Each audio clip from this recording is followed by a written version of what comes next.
Even Elon Musk, I'm sure it was all over the news when he acquired Twitter. Do anyone know how Elon Musk acquired Twitter? He got 51% of the shares and became the major stakeholder. Yeah, but how did he become 51? How did he purchase that 51 shares? How? Did he use his money? Did he use somebody else's money? Well, he leveraged. Used shares that he has in Telstra, used that to leverage to acquire Twitter. Even if he has the money, understand this, rich people would rather, a rich person would have $2 million cash. They want to buy a property worth 3 million or 2 million. You'll be thinking, oh, just use the 2 million. Nah, no freaking way in hell. They will not do it. They would ask you, can you borrow me 2.2 million? Borrow me the money for the property and borrow me the money for the stamp duty or something, and even borrow me more. Why? Because it's not just even about the leverage, it's also the incentive that comes out when you do leverage, the tax write-off that comes out when you do leverage. But then we're just going into a whole new different territory completely. Now, when Elon Musk basically uses that leverage to acquire Twitter, and let's say Twitter gone up in value. Now you hear all these words that, rich people don't pay tax and so on and so forth. How do they even do it and so on and so forth? Well, it's simple. Most rich people don't earn an income. I'll say that again. Most rich people do not earn an income. They don't pay themselves an income. What most of the time they do, they leverage off their shareholdings. So what someone like Elon Musk would do, or Uber owner, or Hilton owner would do is their share values today might be worth $2 per share. And let's say that value has gone up to $4 per share in 1 year or 2 years. They would go to the bank and say, I would like to borrow money based off the current value of my shares, right? And when they go to the bank, and let's say they've got 1 million shares, times 4, that's $4 million. And the bank said, we can only lend you 50% of that. They give them $2 million. Now that $2 million is what they would leave off. Mayaki. Mr. Mayaki. Collins. Mayaki is a global mentor and owner of multiple successful businesses dedicated to personal growth and coaching sales teams to enhance company profitability. His mentoring extends to individuals, aspiring business leaders, guiding them in transforming their ideas into successful ventures with a focus on both personal and professional growth, driving economic growth through innovative business strategies. Join Collins on this journey to turn aspirations into reality, fostering success worldwide. Hallelujah. Now that $2 million, you would think that should be classified as an income, right? It is not an income. It's a debt. They're leveraging off their assets, which is the shares, to get cash. And when they do that, they will spend that cash and they will also get tax write-off on top of that. Right? Win-win situation. It is a perfect. And you will get rich people say to you, don't pay me money, just give me shares in your company. They do not want money. Don't pay me income. No, please don't pay me. Give me shares in your company. And once they get the shares going up in value, they go get a loan against that share.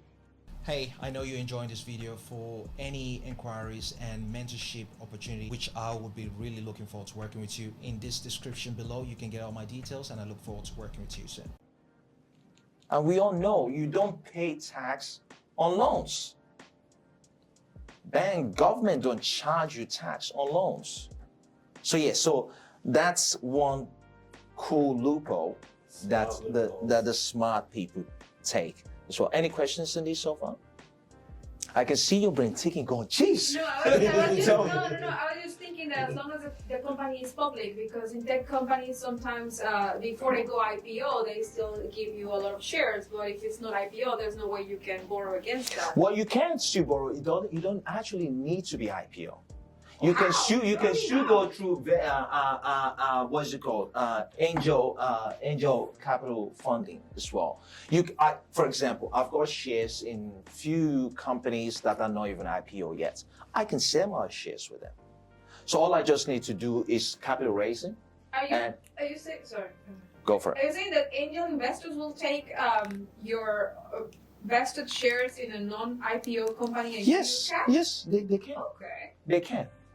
It depends on what sort of company it is. If they see there's profit, there's benefit, that it will go up in value, you can sell your shares. You don't really need to obviously, if it's public listed, it goes IPO, it's worth more. Yeah. The ultimate goal, if you've got shares in any company, you don't want to share. Nobody sells it. The aim is you sit down, you're waiting, please let it go IPO, because as soon as it goes IPO, it just like quadruples overnight. So that scenario I gave you, maybe it's 1 in a million people would do it. People don't. It doesn't it defeats the whole purpose of you even investing in the first place. You invest in it during the startup stage with the hope it becomes public listed.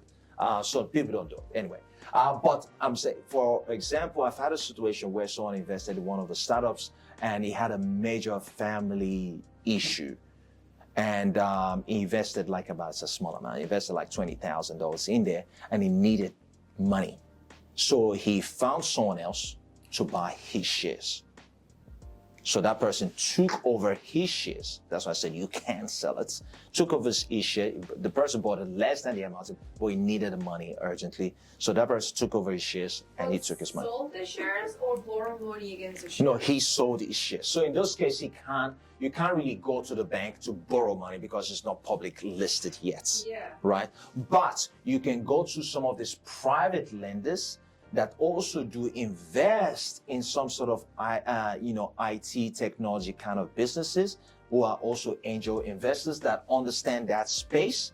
They could technically borrow you money if they know something that you don't know. If they know, anyone can borrow you money if they see value in it. You don't have to be public listed. If I see value in something, I will borrow you money. There is no restriction that you must be publicly listed for you to be able to borrow money. As I said, if I can borrow money off my suits, I'm sure you can borrow money off a company shares, even if it's not IPO. This is not IPO. I wish it is, because it's going to be worth more than gold. But do you get it? Yeah, I do get it. Awesome. All right, cool. Presented by Collins. He's a good mentor. I always learn things about investments, business. At the beginning, I didn't expect too much from this session, but in the end, contrary to what I expected, this session was informative and also so interesting. I enjoyed a lot. Collins is a very charming presenter. He has a very good sense of humor, really attract the audience attention. What I learned is every person really have a responsibility to change their own fate and also the family's fate. Because if you are not the person to do it, then who's gonna do it for you? Who's gonna do it for your children? You really need to have the responsibility to create this generational wealth.